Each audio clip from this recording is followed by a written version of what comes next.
Chapter 3. Of all the houses the Hale family owned, W. Hale V's favorite wasn't the penthouse on Park Avenue, too pretentious, or the flat in Hong Kong, too noisy, or even the mansion on Martha's Vineyard, entirely too much sand. No, the youngest Hale was only truly fond of the old 600-acre estate in rural New York. At least that was the only place where Kat had ever heard him say, "We're home." The foyer was 2 stories tall and stretched in front of them for at least 30 feet. Hale walked ahead of her, hurrying past the Monet in the hall as if that would keep her from noticing it, or stealing it. He gestured toward the stairs. "Marcus put you in the blue room. You can go upstairs if you want, or we can go out to the veranda and have Marcus bring you something to eat. Are you hungry? I didn't even ask. Do you want—" "I want you to tell me what's going on." After hours of watching the New England countryside roll by and listening to Hale snore, Kat was finished with plotting and strategizing how to get her boarding school life back.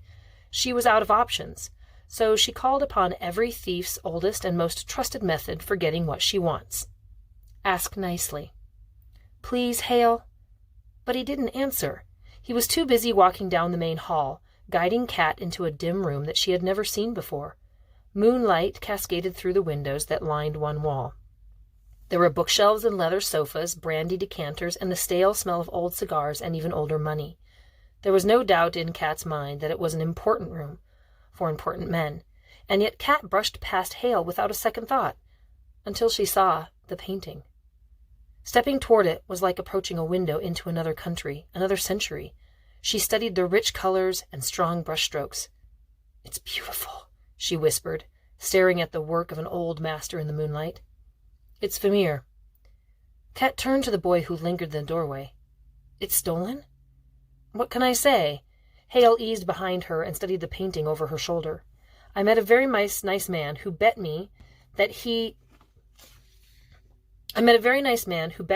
had the best security system in Istanbul." His breath was warm on the back of her neck. He was mistaken. Kat stayed perfectly still as Hale walked to the desk in the far corner of the massive room, picked up a telephone and said, "Marcus, we're home. Could you get some—" "Yeah, the library." He held his hand over the receiver. "Do you like corned beef?" Kat glared at him, but he only smiled. "She loves it," he exclaimed. He hung up and collapsed onto one of the leather sofas as if he owned the place, which Kat had to remind himself he did. "So," Hale said with a slow, easy grin, "did you miss me?"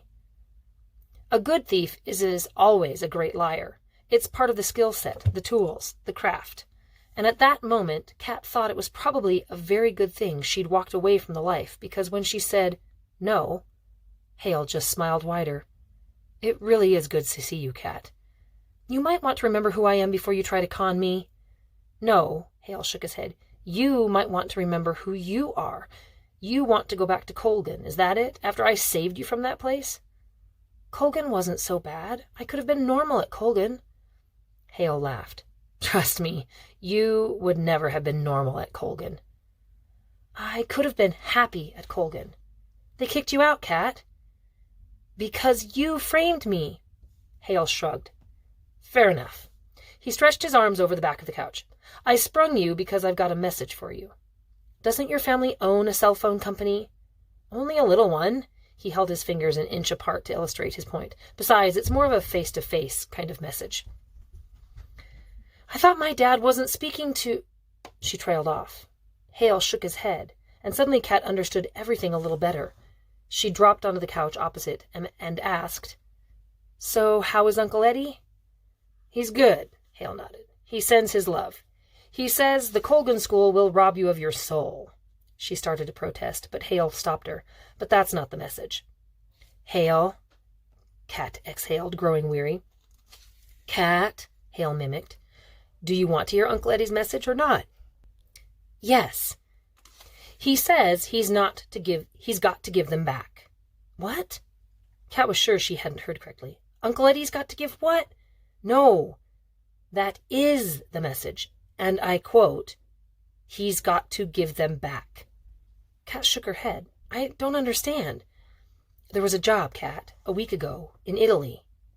"I haven't heard about any jobs," Kat insisted, before remembering that she'd been out of the world, the loop, the life. She knew what the Colgan cafeteria was serving every day this month, but Private collection, Hale continued. Very high-end paintings, very high security, very high risk. 2, maybe 3 crews in the world could have done it, and... My dad's at the top of the list? Hale shook his head. There is no list.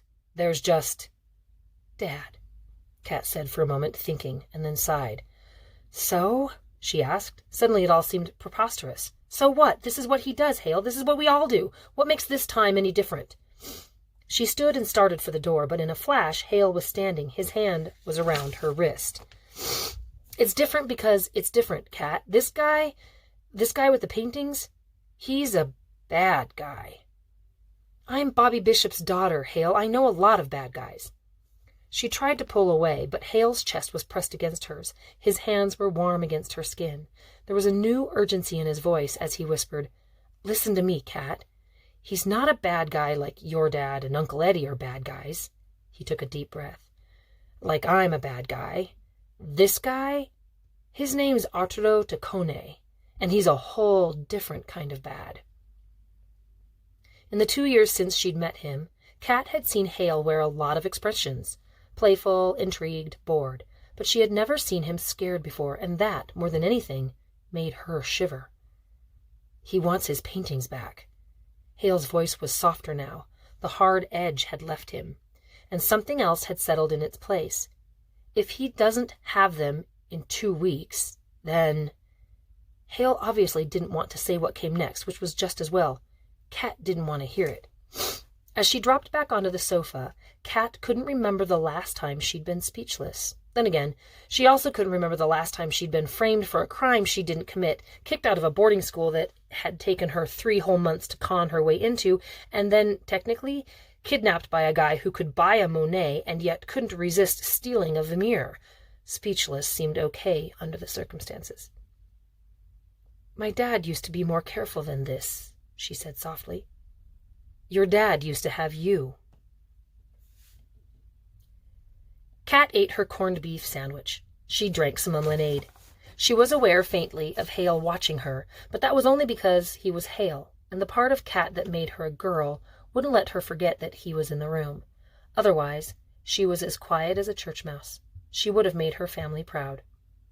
An hour later, Marcus was leading Kat up the sweeping staircase, and Kat was staring, trying to guess whether the silver-haired man was closer in age to 50 or 80. She was listening, trying to determine whether his accent was more Scottish than Welsh, but most of all, Kat was wondering why Marcus was the only servant she had ever seen orbiting around Planet Hale. I've taken the liberty of putting you in Miss Hale's room, miss. Marcus opened a wide set of double doors, and Kat started to protest. The mansion had 14 bedrooms, after all. But then Marcus switched on the lights, and Kat breathed in the stale air of a room that was clean but neglected. It had a king-size bed, a chaise lounge, and at least 20 silk-covered pillows, all in varying shades of blue. It was beautiful but sad, Kat thought. It needed to feel a beating heart. If there's anything you need, miss, Marcus told her from the door, I'm number 7 on the house phone. No, Kat mumbled. Yes. I don't need anything, thank you. Very well, miss, he said, reaching for the doors. Marcus, she stopped him. Have Hale's parents... Mr. and Mrs. Hale, how long will they be away? Kat asked, wondering which was sadder, having parents who've died or ones who've simply floated away. The lady of the house will not be needing the room, miss. Are you ever going to call me Kat, Marcus? Not today, miss, he repeated softly. Not today. He closed the door, and Kat listened to his footsteps receding down the long hallway.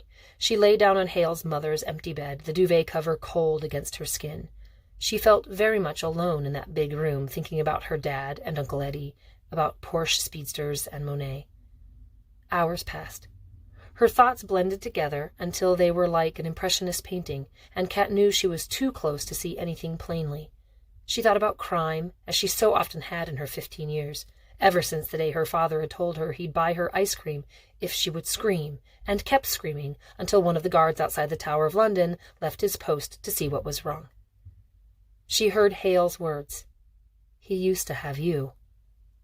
Kat jumped from the bed and rifled through her bags until she found her passport. She flipped it open and saw the name Melanie O'Hara beside a picture of herself in a red wig. She dug again, flipped open another cover. Erica Sampson, a slender blonde. 3 more tries yielded 3 more memories, until Kat found herself. She tucked those other girls away, for now. Then she picked up the phone and dialed. "Marcus?" "Yes, miss," he replied, seeming too alert for 4 a.m. "I think I may need to leave." "Of course, miss. If you'll look by the phone, you'll see I've already taken the liberty." Then Kat saw it. An envelope. A plane ticket.